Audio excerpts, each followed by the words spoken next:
For many centuries, London was a dangerous place.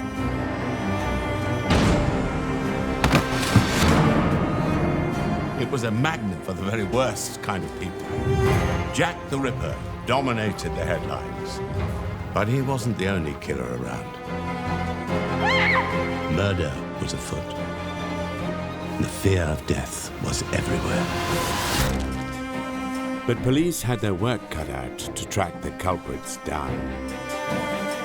In this series, we'll be investigating some of the country's most notorious and intriguing crimes. The female defendant. Sexual intrigue, vicious murder, as well as the latest technology, fed the nation's insatiable desire for gruesome stories of London's dark side.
Sunday, the 31st of May, 1953. The coronation of Elizabeth II was just days away. Visitors from all across the world were filling London, and the city was in the mood for a party. It could do with one. Many districts still bore the scars of the Blitz. Others were shabby with post-war austerity. And memories were fresh of the great smog that had cloaked London the previous December. The freak weather event had trapped filthy air over the city and killed thousands. London was getting ready for the coronation of Queen Elizabeth II. So the newspapers were, of course, full of all those royal events. This was when the whole country was excited, focused on the coronation, which was moving towards a whole new era, because you had a young queen, you had the hope of a new Elizabethan age, you had the hope that finally we were moving away from the austerities of war. England was coming out of just about the Depression. Rationing was still in force, but it was lessening. More and more things were becoming available. There was a great sense of jubilation. It was party time, and I have to say I remember it because I just entered my teens, and I can remember all the fun and things that were going on.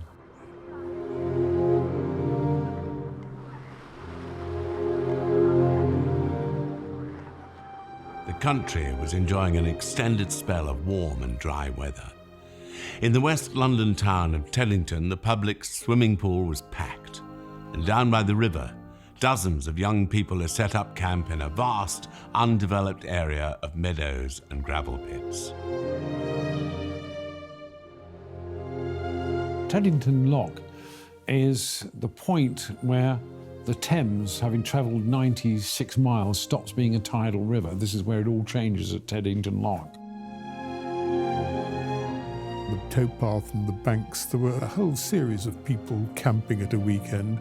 Campsites like that up and down the Thames were extremely popular. It was a way of breaking monotony and routine. It was freedom they were getting now after the restrictions which there had been during the war and certainly for years afterwards. Why not take what seems to have been an absolutely beautiful weekend to go and do some camping? Among the revellers that warm Sunday evening were 3 teenage boys. The friends had camped by the river a few hundred yards from Teddington Lock. They were later joined by 2 local girls, Barbara Songhurst and Christine Reed. These were just good-hearted, cheerful, modern young women enjoying life, looking forward to the coronation. Barbara was going to appear in a bathing beauty contest to mark the coronation. They came from working class families. It was a sort of fairly local community. They had been friends for some length of time. They were around together in the cafes and cinemas a great deal of the time. They were church-going, they were virtuous, they were respectable, modern young girls.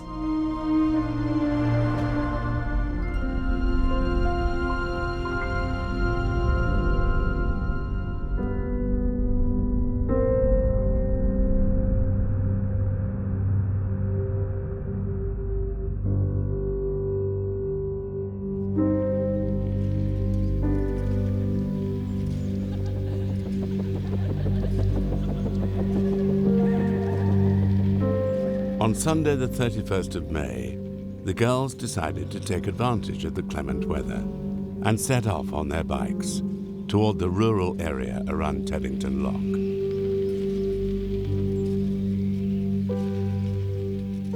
Barbara was staying with Christine, and one of them had known 3 boys who were setting up a tent and a camping site on the river bank, and the girls took their bicycles out, rode over to see them.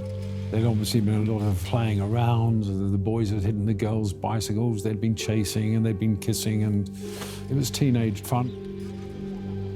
The girls came back to Christine's for lunch, rode out again, came back for tea, and rode out again in the evening. The warm, bright night was enticing. The teenagers left the Reed house again at 8 p.m. and cycled back to the boys' camp by the river. They stayed there until almost midnight. Then, with a cheerful goodbye, they cycled off into the darkness.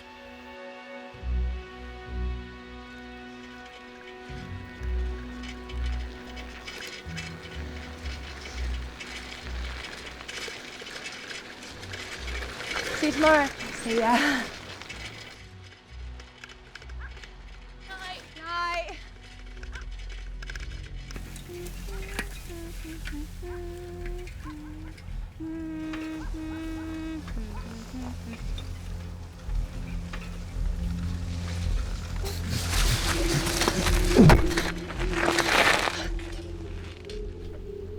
Christine? You all right?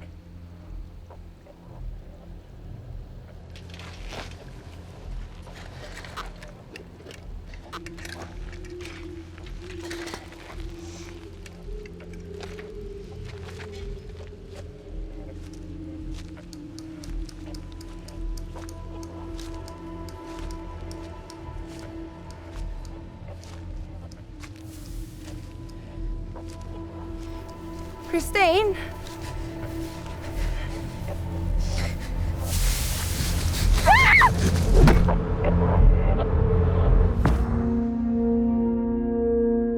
On the 1st of June, men from the Port of London Authority arrived at Teddington to perform repairs on the river embankment. They were working 800 yards downstream of the lock. At 8:15 a.m., they spotted something in the water. It was the body of a teenage girl. Police examination found she'd been the victim of a savage attack. She'd been struck over the head with an axe and stabbed repeatedly in the chest. The girl had also been sexually assaulted before her body was dumped in the river.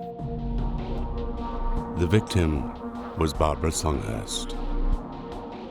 The body was noticed floating in the river by a passing cyclist who cast his eye across the river and saw something strange, realised that it was a body, raised the alarm and brought the police in. She'd been terribly assaulted and battered and raped. And of course that then started off a murder hunt.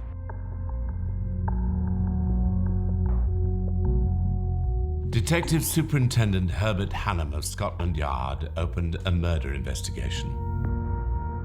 Bert Hannam was a Londoner. He was a short man, but stiff-backed and broad-shouldered. He was an imposing figure all the same. There was something aristocratic in his bearing, which he enhanced with dapper suits and smart gloves. Press and colleagues nicknamed him the Count. The investigation started with Herbert Hannam, a detective superintendent from Scotland Yard, very experienced detective. Hannam said he was going to search the river and wanted it dammed, and apparently, according to the Daily Express, 20,000 people came to watch.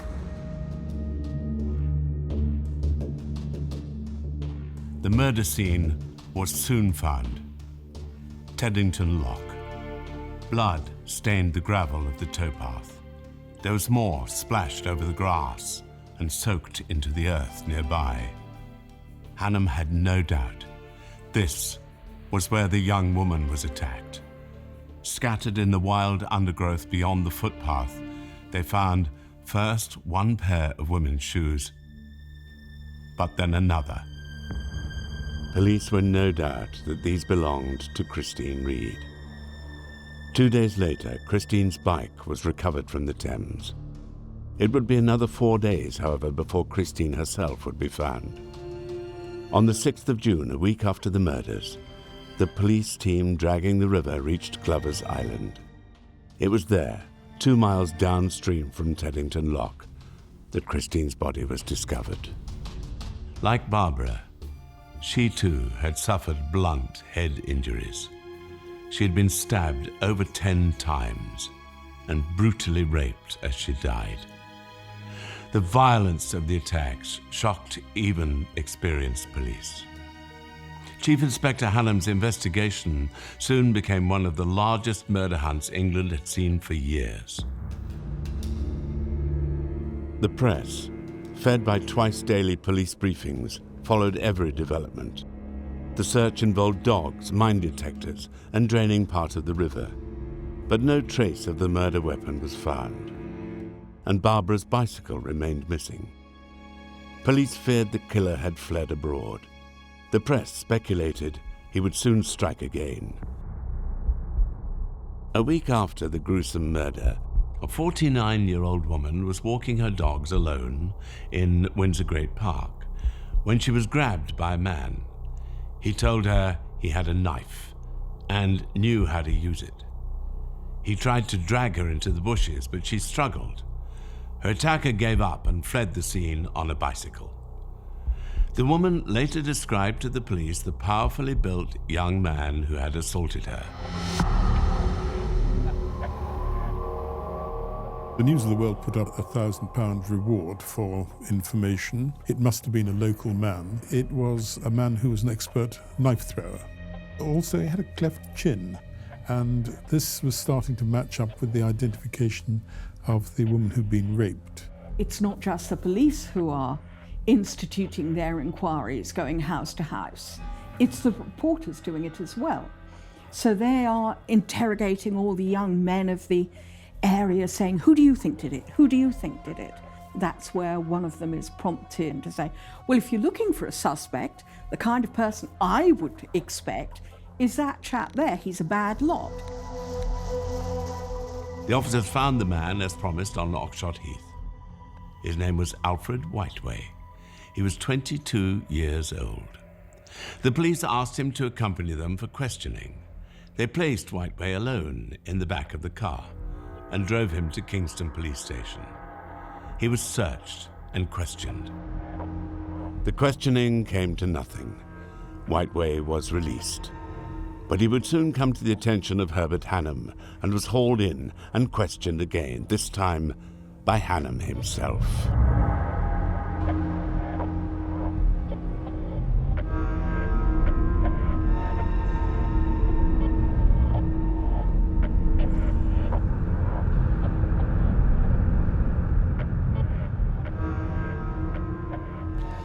I'll save you the time.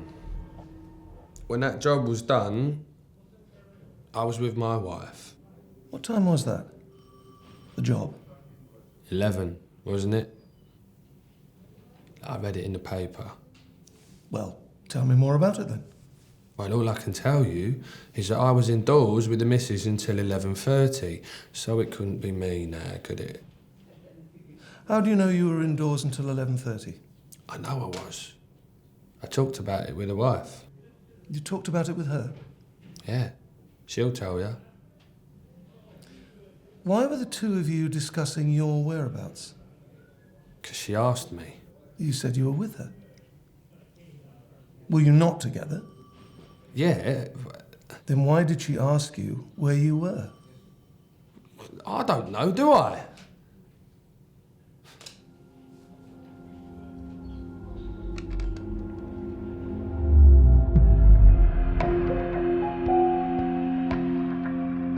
Whiteway came from an impoverished background. He was born in London on the 21st of June, 1931. His mother was a domestic servant. His father would die of cancer when he was just 14. From a young age, Whiteway had trouble with the law. As a teenager, he appeared repeatedly before juvenile court and was sent to a reform school near Swindon. But his poor behavior continued there, with the headmaster describing his conduct as most unsatisfactory. You could describe it as a very poor household. I think he'd got 8 brothers and sisters, one of whom the police reports describe as mentally defective. He was very poorly educated, and the suspicion must be that that was because either he had some kind of learning difficulties which were not identified, or that he was inattentive, disinclined to learn. He was certainly not interested in reading or anything like that. After a stint in prison for theft in 1948, Whiteway found work in construction. Fellow labourers remembered his great strength. They said he could climb scaffolding using his arms alone. Others recalled his temper and his obsession with knives. Throwing axes, machetes, hatchets, whatever came to hand, gave him a status that he was never going to have without it. He was married to a girl called Nellie. He'd apparently seen her more or less in the street and followed her and started chatting her up. Her mother, very sensibly, didn't approve of Whiteway at all. He was apparently a silent person, and what they did was they deliberately got pregnant. So mother would be forced to allow her to get married. She wouldn't allow him in the house. So they sat on the step, or if mother went out, he came in, and the relationship was consummated with sex in the alley.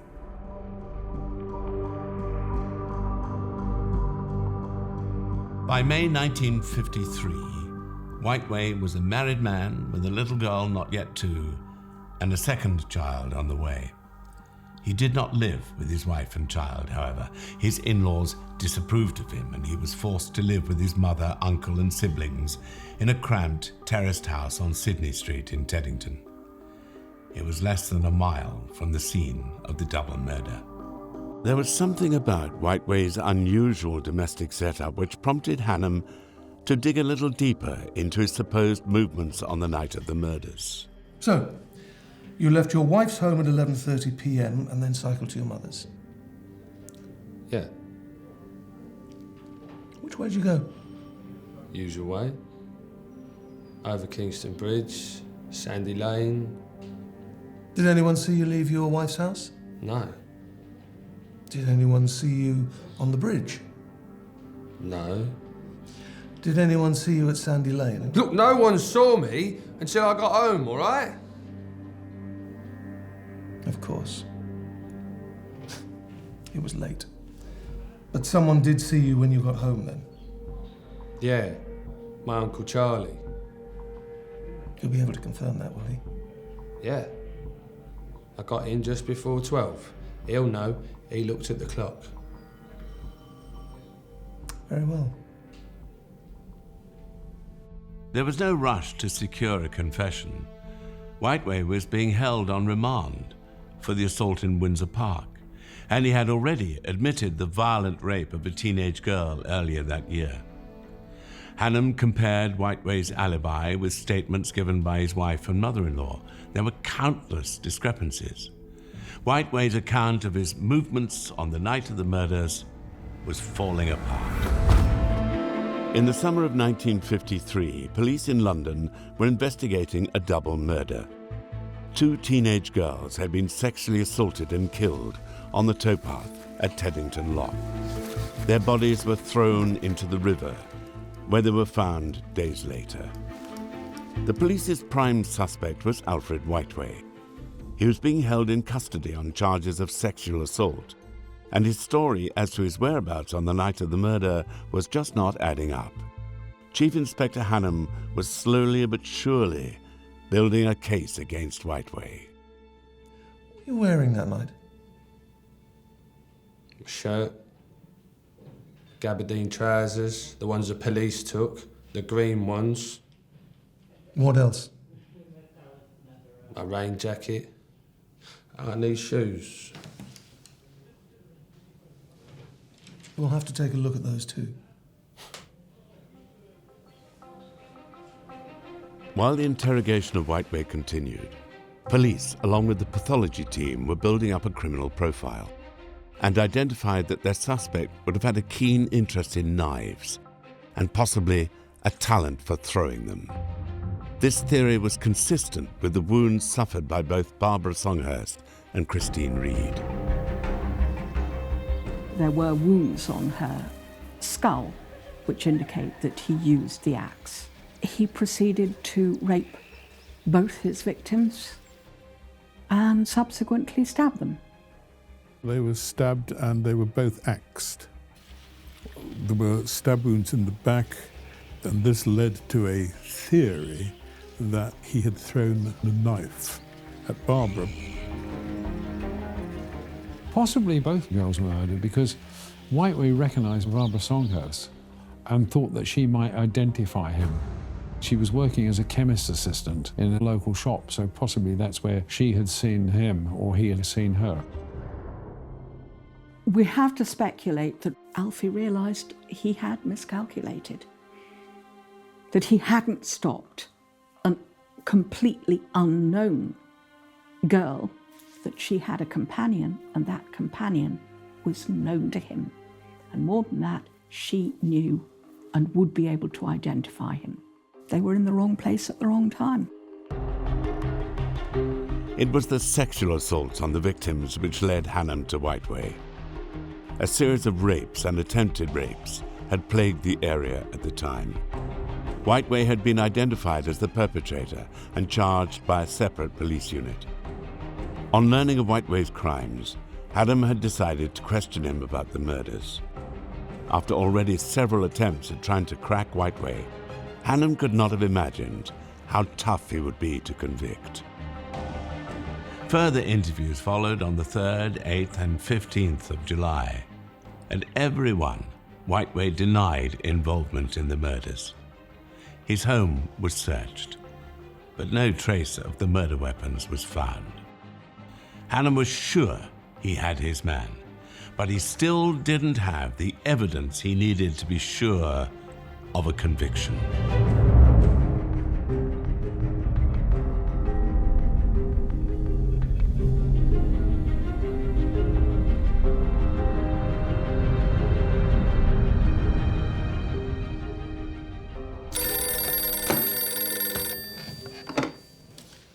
This is Hannam.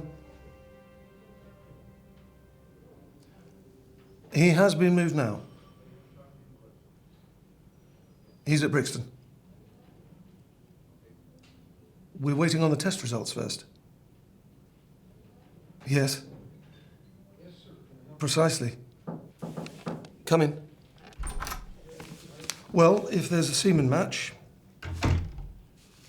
if there's blood on the shoes, well, then I think it all adds up. My apologies. May I call you back? Thank you.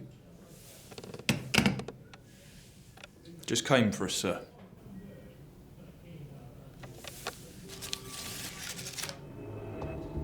You won't believe where it's been. Hannam was convinced he had the murder weapon, but to be sure, it was sent away for forensic investigation, a lengthy process in those days. The circumstances of how the axe was found, however, would negate any hard evidence to link it to the attack. The axe is a really terrible story of neglect and misconduct. By that time, the police had discovered that they actually had the murder weapon, but they didn't know they had the murder weapon. After being arrested on suspicion of being a rapist, Alfie seems to have stuck the axe under the seat in the police car. Police were distracted in the front of the car. They hadn't searched him properly. He somehow took it out from his overalls and hid it. A police officer did actually find it and put it in his locker, and the significance of this axe was not apparent for quite a few days. The police officer went off sick and took it home when he came back and used it to chop wood, and he blunted it very substantially. And it's only about a week after that that someone starts making inquiries. He says, "Oh, I've got the axe at home. I'll bring it in." And I think it's right to say he had his knuckles rapped very sharply. While the axe was being tested, Hannam continued with his hard line of interrogation to elicit a confession. Do you know where these girls were murdered, Mr. Whiteway? Mr. Whiteway? Look, I'm keeping my bloody mouth shut. You seem afraid, Alfred. I'm not letting you lot pin this one on me. You had nothing to do with it. What's there to be afraid of? Because I know what you bloody coppers are like. Yeah. I'll go any distance to get a bit from a girl, but not that far. You're wasting your time. The bloke that did that job is mad.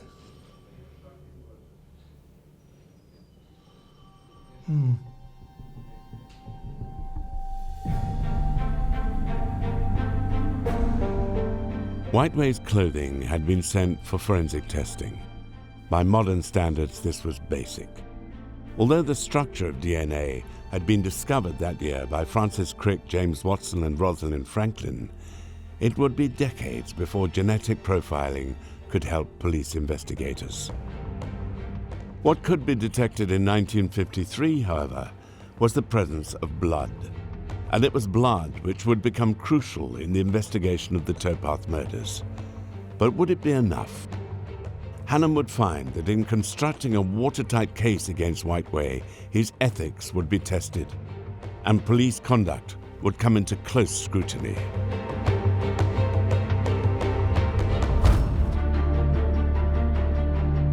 Chief Inspector Hannam was frustrated. His investigation into the murders of Barbara Songhurst and Christine Reed had been a long and exhausting one.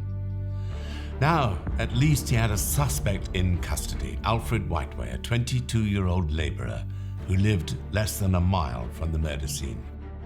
There was no doubt Whiteway was a violent predator.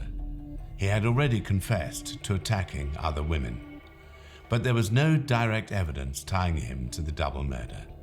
The axe, mislaid by Kingston police, was now near useless as evidence. The knife used in the attack had still not been found, and no witnesses placed Whiteway at the scene of the crime. Hannam knew the case was a weak one. What he needed was a confession. By this time, Whiteway had been moved to Brixton Prison, awaiting trial for the sexual assault charges. Hannam continued his interrogation there.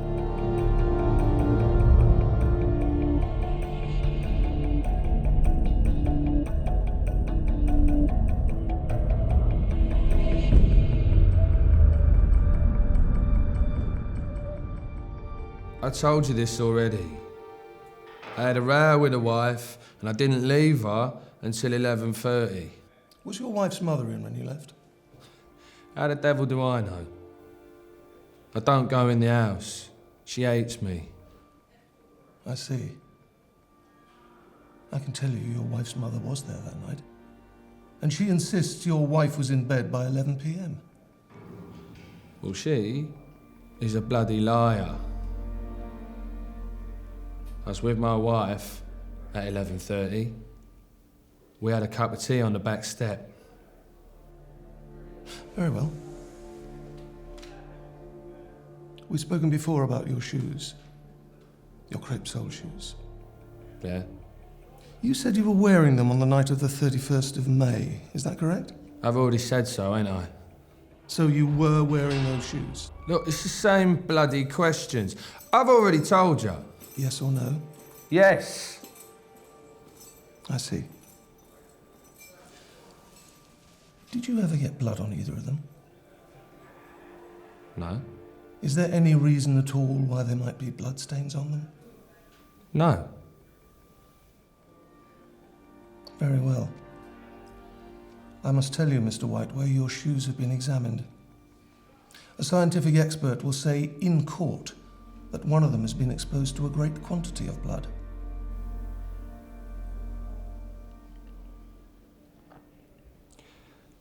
Well, if they're saying that, then they're liars. Ain't got no blood on them.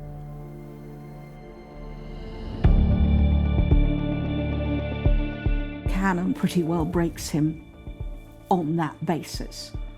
So you were wearing those shoes, weren't you? They were also known as brothel creepers at the time. They were not something that respectable young men really wore. They discovered traces of blood on Alfred Whiteway's shoes. And really, those traces of blood were crucial evidence. He'd apparently washed them, but done nothing more than that. There was enough to suggest that there was blood which had been washed, but there was enough to suggest that there were some stains. Hannam had one more ace up his sleeve.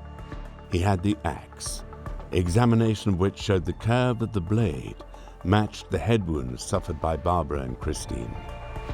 Hannam knew this would be enough to unsettle Whiteway further. You're very fond of knives, aren't you, Mr. Whiteway? I didn't kill them girls. Axes, too. Anything sharp, is that not right?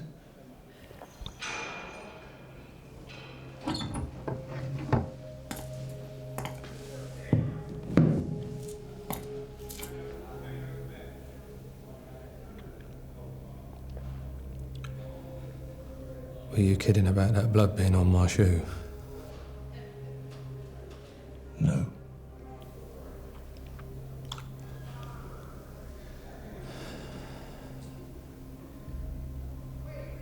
What a bloody mess.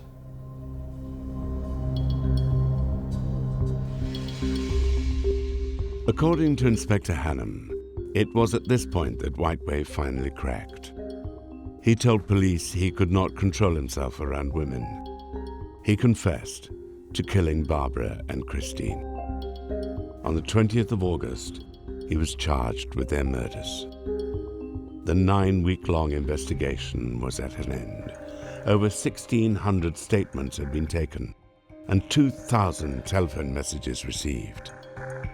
But the mistakes made by police at Kingston and the failure of Hannam's team to find the murder weapon undermined the case against Whiteway. It would all rest on the confession.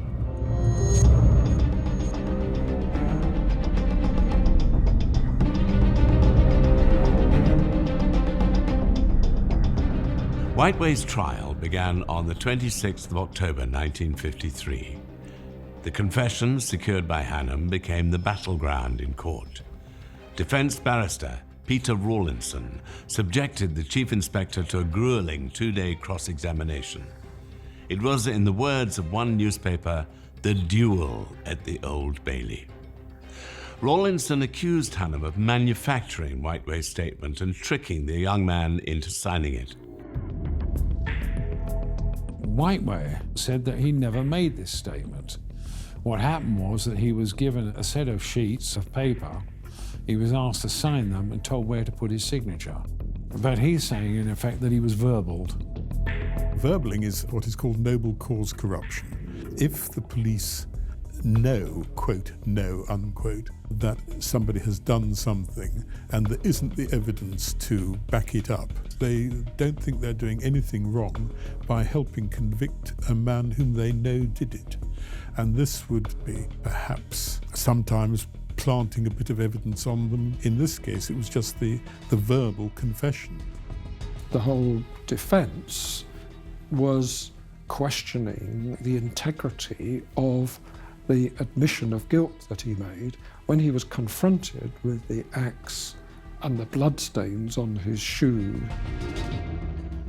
This line of defence that the prisoner has been verbal is not unique. What sometimes happens is that the prisoner makes a statement, not realising the full significance of everything he or she is saying. And it's only when this has been pointed out to them by their solicitor or defence counsel that then they come up with their defence, this is a false confession. Police interviews were not recorded at this time. The only evidence to corroborate Whiteway's confession was Hannam's notebook and those of the other officers present. This was standard practice.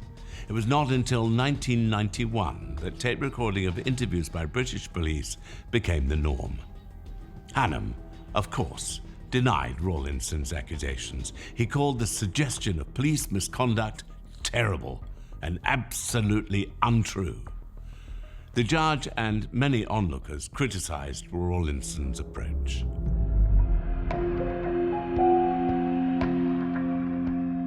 There was nothing else that Rawlinson really had to work on. He couldn't stand up and say, my character is a pillar of the community. So the only thing you can do is discredit the police case. And that is what Rawlinson does his best to do. And actually, by all accounts, did a pretty good job. Jury was out, 45 minutes, I think, under the hour. And one of the interesting things is they sent in a question saying, when Hannam produced the axe, how long did he have it on the table before Whiteway? And when Whiteway signed the confession, had he still got it on the table? Presumably because that would have intimidated Whiteway. But if he'd put the axe away, then there was nothing for Whiteway to be scared about.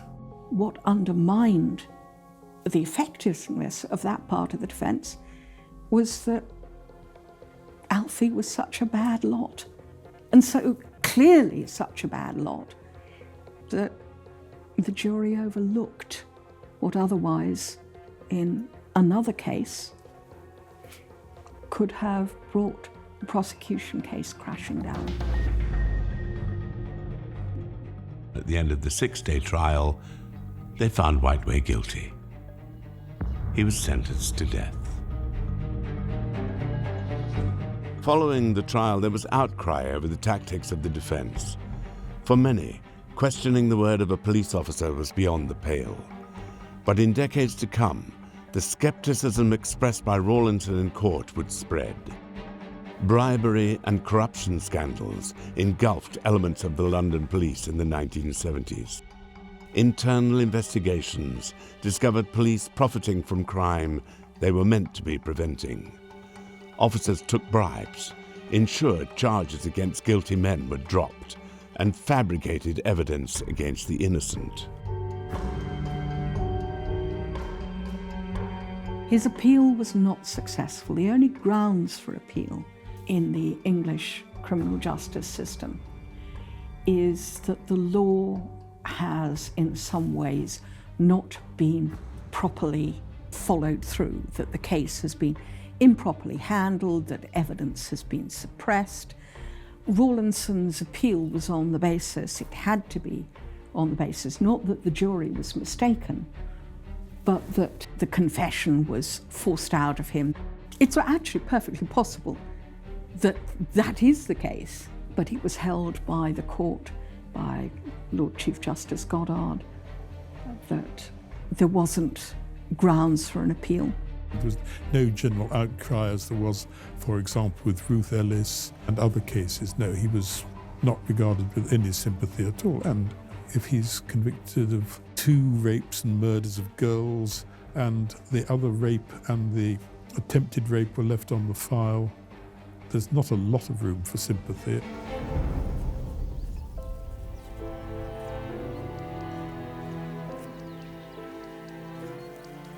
Whiteway was not innocent. He was a violent sex attacker.